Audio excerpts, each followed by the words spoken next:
So ayan po, kumukulo na. Ito na po yung time para maglagay tayo ng ating Maggi Magic Sarap, no? Lalagyan natin siya. So ibubudbud na po natin yung Maggi Magic Sarap. Ayan. Ang Maggi Magic Sarap po pala ay gawa sa dinurog na sibuyas, bawang, sa mga ingredients. Meron din itong karne na dinurog, no? Yung karne ng manok, dinurog siya para maging malasa. Siya po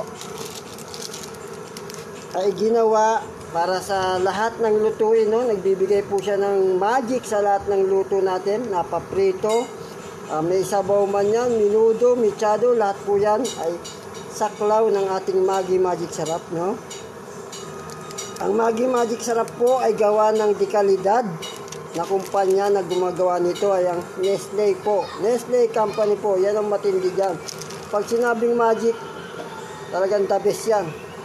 Iba po talaga yung magic, siya yung nagbibigay ng, hindi mo maintindihan kung magic ba talaga yan. Talagang magic na magic, ang sarap talaga ng Maggi Magic Sarap.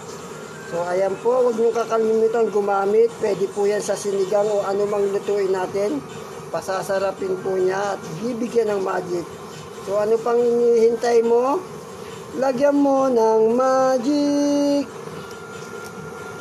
Ayan, salamat Maggi Magic Sarap. Yan po, kumukulo na.